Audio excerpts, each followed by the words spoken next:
My name is Jake Gonzalez. Today is April 16th, 2018, and the time is 5:57, and we are at St. John's Northwestern Military Academy. I'm interviewing Gerald F. Stern, who was born on December 18th, 1927 in Milwaukee, Wisconsin, and served in World War II between January 28th, 1946 and December 2nd, 1947. Gerald Stern was a FCR-3 in the U.S. Navy and served as a fire control range finder operator. This interview is sponsored by the Bell Tower Memorial.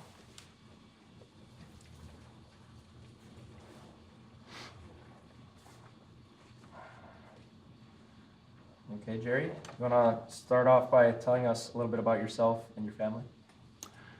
Well, I've been married to a lovely lady that I met in undergrad school at Milwaukee State Teachers College, where I attended on the GI Bill.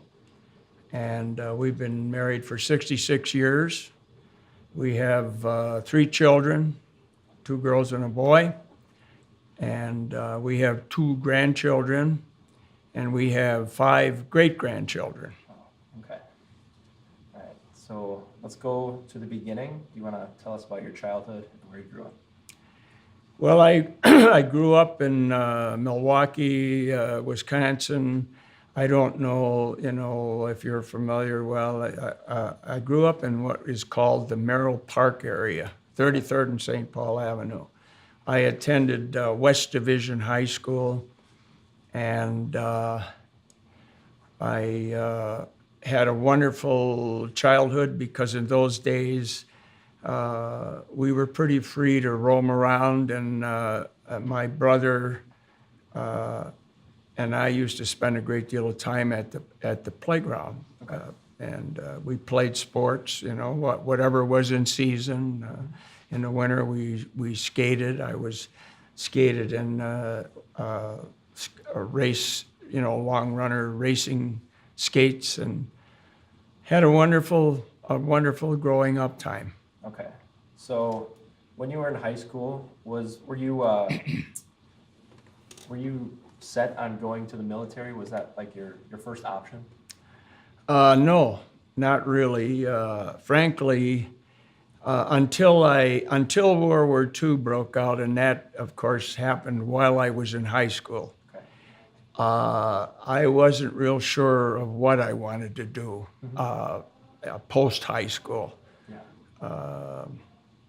I was very interested in aeroplanes, and I guess subconsciously I thought a lot about maybe being a pilot.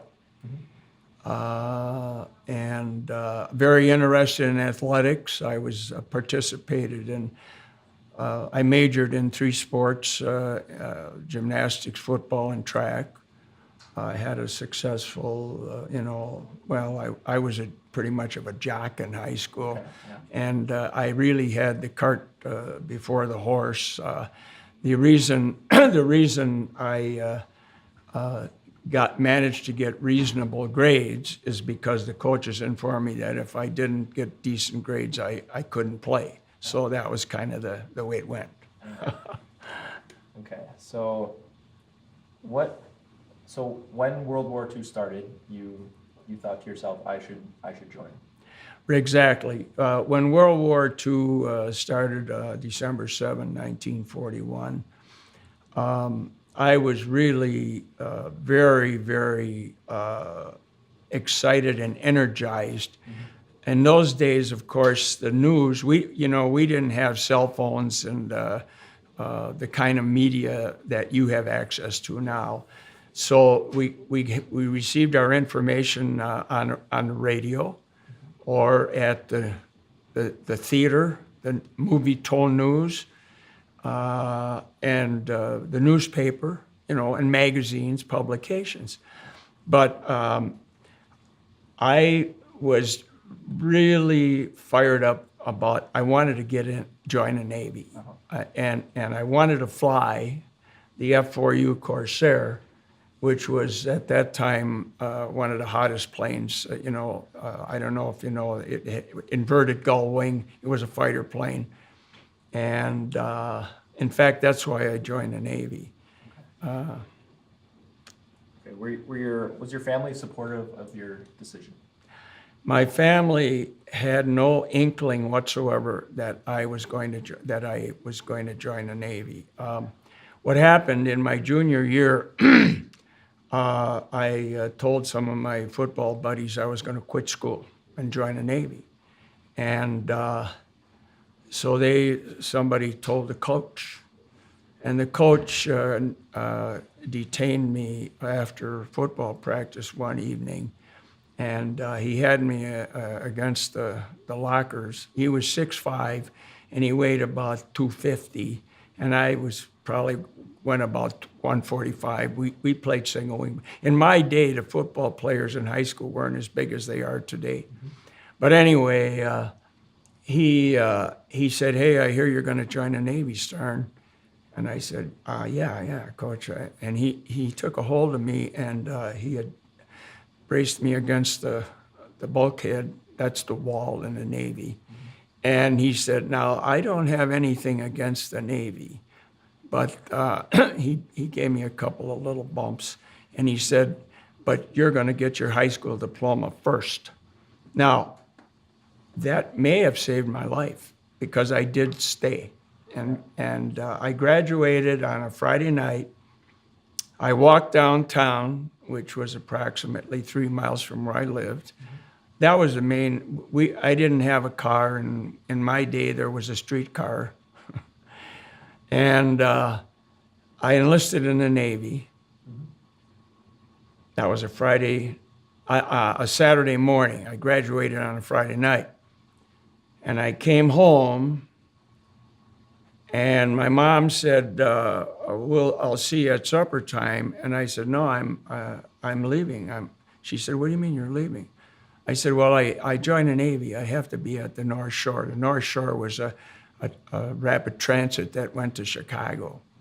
And obviously, that stopped at Great Lakes. Well, that was not very nice of me. When you asked me about whether my parents were involved or anyone was involved, I was kind of a headstrong young guy, and I decided I was going to join the Navy, so I did. It's one of my great regrets, of course, because my mom was devastated.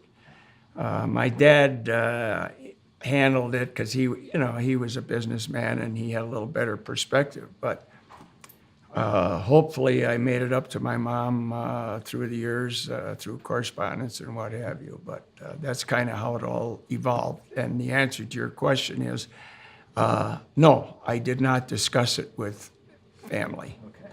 So, what was the main reason you picked the Navy? Well, I wanted to fly, one, and I had a uncle or an aunt whose father was on the first commissioned submarine of the U.S. Navy, Carl Grenson. My heritage is German. My father's parents and my mother's parents, relatives, all came from Deutschland. And so he told me stories about the Navy. And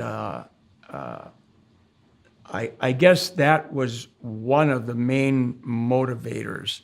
I didn't necessarily think too much about going submarine-wise, I wanted to fly. And so, you see, my whole time in the military was a transitional time because the war was closing, it was ending. And when I went in, my training and everything was, we were in a war mode, So we did 4 on and 4 off watches. Everything we did was like we were still in, we were until it closed out. So, but anyway, the war ended while I was in, and I was in training, early flight training.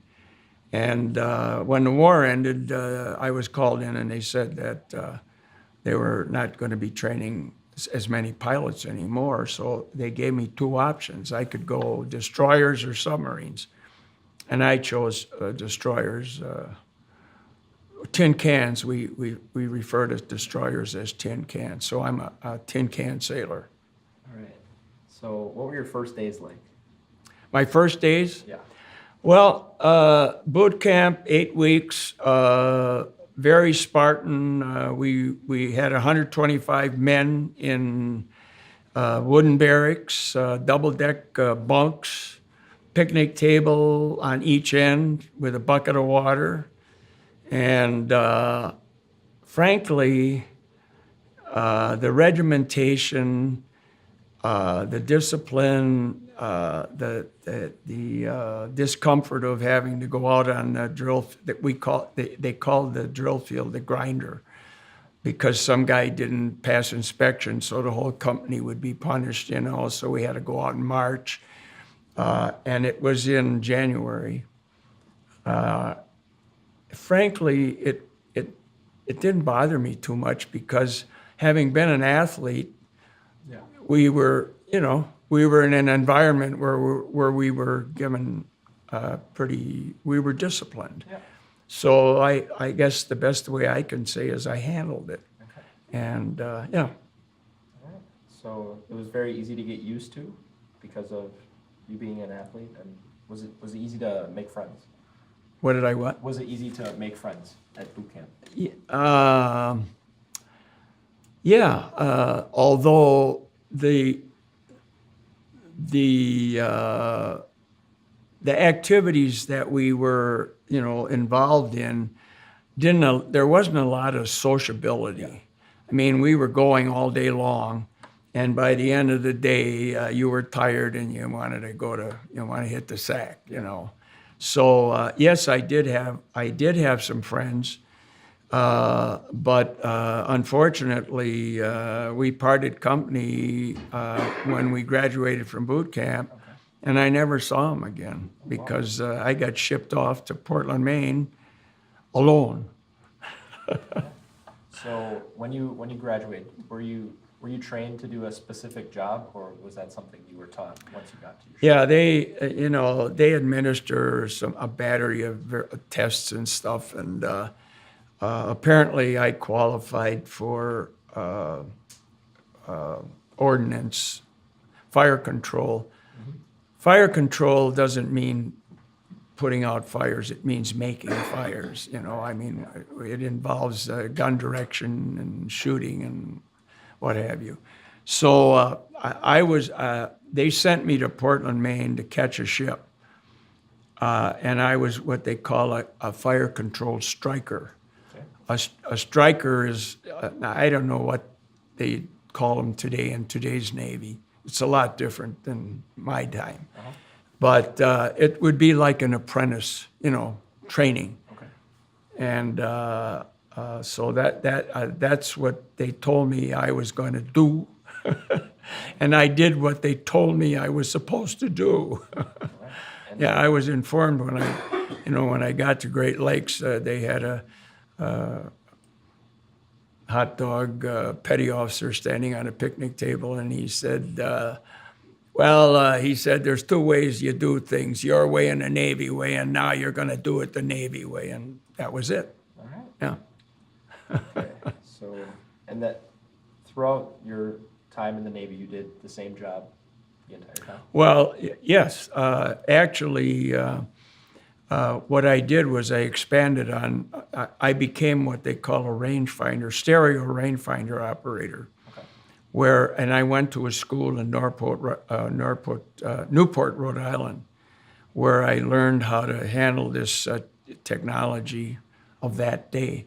And what it amounted to was it was a visual kind of thing, where you looked into these eyepieces, and then you had little triangles. We called them reticles. And by moving dials, I could move those reticles. And the idea was to put them on the target. And then we had a pointer and a trainer, and one of them handled vertical and the other handled vertical and horizontal, see? And we had to collectively get them all together, Okay. and then we pulled the trigger.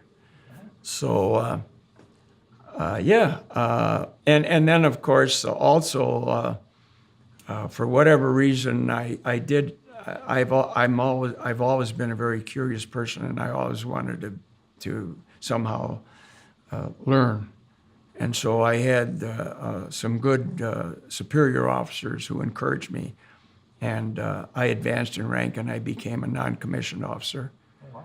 Okay. And when I left the Navy, the captain offered to send me to a prep school from which I could get an appointment to the academy. And fortunately or unfortunately, depends on what your perspective is, I said, well, sir, I want to go to college, because I didn't quite understand. Now, you guys have guidance counselors, and we didn't have anything like that. I mean, I literally kind of picked my way through high school, and I didn't have anyone. All I needed was for someone to say to me, hey, that is college, you know. Mm-hmm. But then my wife would say, but then you would not have met me, right? Okay. So during your training, you traveled all around the United States. Where did you travel during the war? Well, our main mission was ASW, anti-submarine warfare. That was and then we also ran plane guard for 2 aircraft carriers, the Midway, which is enshrined in San Diego, and the Roosevelt, both straight deck carriers. But to answer your question, our home port was Norfolk, Virginia. I have been to Buenos Aires, Argentina, Montevideo, Uruguay, Rio de Janeiro, Brazil, Port of Spain, Trinidad, Tobago, Guantanamo Bay, Cuba, before Castro, and all of the Philadelphia, all the U.S. ports, you know, Boston. We used to go into Boston quite a bit, the Charleston Navy Yard. And I've been as far north as Argentia, Newfoundland. We were on the go all the time. I mean, the Atlantic Theater was our area of operation, and our duty was looking for submarines. And as I said, my time was transitional. Mm-hmm. It was when the war was winding down, and we did not have any combat experience, although we operated in a wartime mode. Okay. Yeah. So during your traveling, what was your most memorable experience or story? I guess I would have to say the experience I had in Boston, because Old Ironsides is there, the Constitution. Mm-hmm. And we used to go into the Charleston Navy Yard, and that's where she was. It has since been it was pretty beat up then. But the history of the Constitution, I don't know if you're familiar with it, but the reason they called it Old Ironsides is because they claim that when the cannonballs were fired at it, they bounced off of it because the wood was, you know, whatever. It was made of wood. Mm-hmm.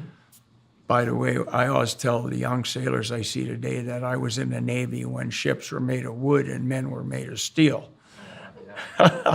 But Boston, as you know, is very historic. Mm-hmm. And of course, I did have an interest in that. And also, one of my best buddies, George Bertini, lived in Everett, Mass., and his father was the mayor of Everett.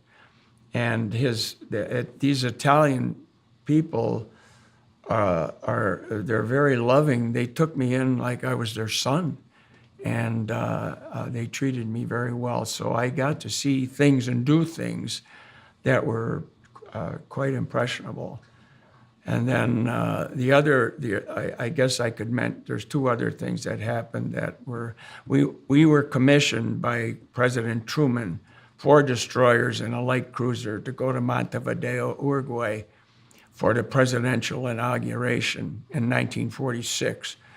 His name was Batista, and this was a big deal. The United States, this was our show, you know. The Navy came down there they had parades, and we were treated royally. And then another thing that happened that was a historic event was that we escorted the Roosevelt, the carrier Roosevelt, when the Navy tested their first jet, the Phantom I. And that was the first time I saw a jet, because all the planes had propellers on during my time. And that was quite an experience. Yeah. Okay, so what do you think your best contribution was during your time? My best contribution, I would say, was that I showed up. I learned that from my father and my coaches. They taught. I have a little thing about, SUPA. You gotta show up. I have a reputation for either being on time or early. That's just the way I operate. And the other thing is you pay attention. If you show up and you pay attention, then if you have any kind of cerebral capacity, you do something with it. And I don't know if I read a little book by a gentleman named Dr. Cohey, and the title is Your Greatest Power. You know what your greatest power is? What's that? The power to choose. Yeah. We are the only animals on this planet that have that capability. And when I hear people complaining about so-and-so's fault, it's his fault or her fault, or, it's never, accept responsibility because you chose to do it, right? Your greatest power. Well, anyway, if you show up and you pay attention and you exercise your greatest power, good things will happen. All right, that's good to know. Okay, so when you were away, did you keep in touch with your family? I did. Of course, in my day, it was like writing letters and maybe making a phone call, but correspondence. Today's military people have cell phones and iPhone and all that, and they literally communicate. Well, my mode of communication was that we'd go alongside the Midway or the Roosevelt maybe, or the battleship Missouri, and we'd have they shot a line across, and then a mail bag came, and that's how we got our mail. And then we had mail call, Yeah. And then they'd throw the letters around to the guys when we collected in our where we lived, the O Division, Ordnance Division. The O Division was torpedo men, fire control men, gunner's mates, and sonar men. You know what sonar is? Yeah. They send an electronic signal. We call those guys ping jockeys. Yeah. Okay. So when you came back, what was your homecoming like? My homecoming, I wouldn't say there were no red carpets or bands playing or anything. It was pretty routine. I was discharged in Norfolk, and they put me on an airplane. It had 2 propellers, and we flew to Mitchell Field, and my parents picked me up, and I came home, and I started school. I worked for a few months. I've done a lot of things in my life. I've worked construction, and I worked in a packing house, hard labor kind of stuff. Yeah. My first job was a paper route, and then I used to work at J.C. Penney's downtown. Now it's called it used to be called the Midwest Express Center, where that place is.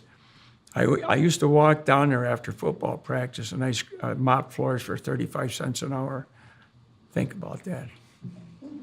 35 cents an hour. So when you got back, was there any sort of wondering what you were going to do, or was it just back to normal? No, at that point, Jake, I was very, very motivated to go to school Okay. because of a number of experiences. I had the good fortune of interacting with some pretty high-class people in the Navy. The commander of the ship was an academy graduate, and he was a good, I mean, it was very protocolish, but the officers that I was interacting with were people that had a desire to encourage people to improve and get educated, learn. And then the combination of that and also working in hard labor jobs and looking at guys that were in their 40s and 50s and thinking, am I going to be doing this when I'm that age? Yeah. Well, that was a great motivator for me. So I enrolled, and actually I started at UW Extension in Milwaukee. And my brother a younger brother was attending Milwaukee State Teachers College, which is now UWM. And he kept encouraging me to transfer to state teachers because he said there's a lot of guys, veterans up there, you'll get along just fine. So I did, I transferred and I had a nice run there that worked out well. Yep. Okay, so what was an example of leadership you saw during your time? In the military? Yes. Well, I was the leading PO, petty officer, of the fire control group, and I was encouraged by the chief Storsback to study and improve and get promoted. Education was always important to me because my father told me at a young age that no matter what you do, he said, you pick out the person that does it best and then you try to do it like that. Or he said, you might even want to do it better. So I'm a very curious person. I'm not comfortable. Even at my age now, I need to have something going because I get bored, and I go after things, and when I get to the point where I feel like I've really got it, then I need to go someplace, do something else, Okay. which bothers my wife. Okay. So you were in the reserves? What's that? Were you in the reserves? Well, what I did, that's an interesting story, I guess. Well, I had the option of joining the Naval Reserve or getting out clean in my time. Uh-huh. So I was discharged, honorably discharged. I did not join the Naval Reserve, Okay. but I had this younger brother at State Teachers College who was draft eligible. So I told him to join the Army Reserve because they had an Army Reserve unit at State Teachers College. And at that time, if you were in the reserve, you were allowed to stay in school until you graduated. And then if they decided to call you up, they would, see? Well, then I had these feelings about I had to keep an eye on my kid brother. So I joined the Army Reserve. Okay. 84th Division, 339th Infantry Company, CSA. And they gave me sergeant stripes because I was a petty officer. So I went to drills for 4 years, and I went to Fort McCoy and played soldier. So I have 2 honorable discharges, one from the Navy and one from the Army. And that was during the Korean conflict. But I was not called up because I guess they saw that I had been, in the Navy. And anyway, that's what happened. Okay. So When you were discharged, did you ever miss it? Did you ever wish you could go back, or no? A message to what?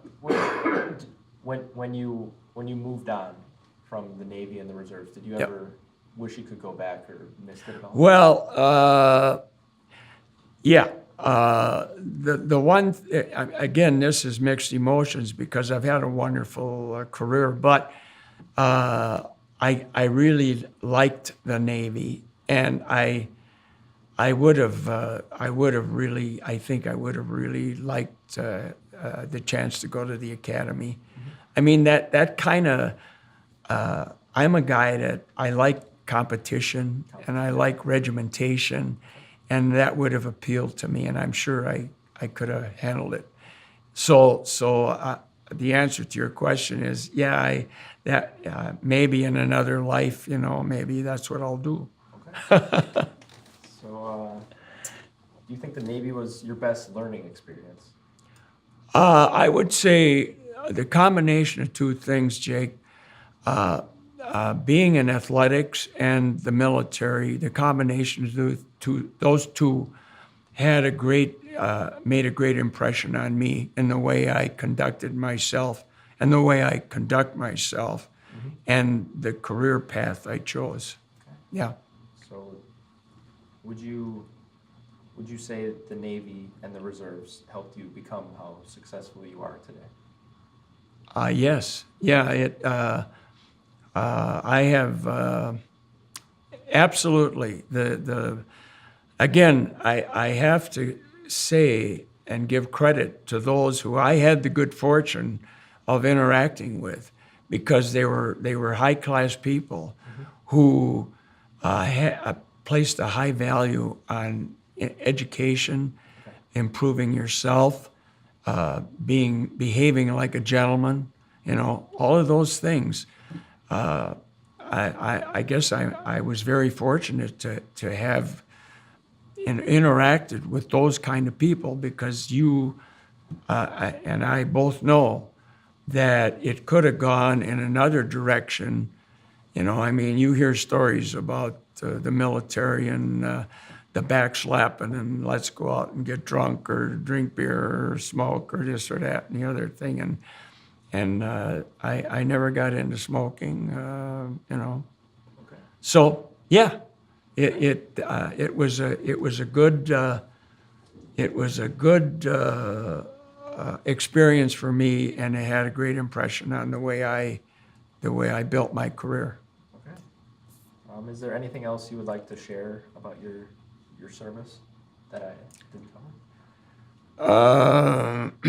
About my service, I think you've heard enough, but I would like you to know that because of that experience, I sought a career in education. And as you know, I'm a retired senior high school principal. I taught, strictly high school is where I wanted to be. I really enjoy being with high school students, because I always said they're young adults and I don't have to keep repeating myself, right? Yeah. And I had a wonderful career in education. And again, I was motivated to move forward and get into administration, because I saw examples in education of people who were not putting it out there. In Navy terms, they were dogging it, Yeah. And so I felt that I wanted to be in a leadership position where I had something to say about who got hired and fired or whatever. And that's why I took the direction I did, and I've had a wonderful career, and I feel very good about, my 90 years on this earth. Yeah. Okay, and you have a little saying: "Dream for perfection, strive for excellence, do both." Can you tell us a little bit about that? Right.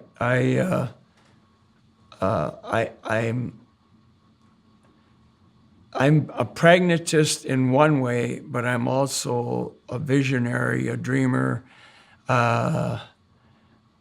Perfection is a dream, I say, my little saying. Perfection is a dream, reality is striving for excellence. Do both, right? Yeah. You dream about things that maybe you think are too far out there, but maybe there's a chance, right? Yeah. So you go after it, Okay. and who knows? It happens. All right. By the way, my little saying is on the bulkhead at Brookfield East. I don't know if you're aware of this, but I had the great honor of having a student center dedicated in my name at Brookfield East High School called the Stern Excellence Center. And that little saying is underneath where it says Stern Excellence Center. So I am very proud and honored, and I hope they leave it there for a little while.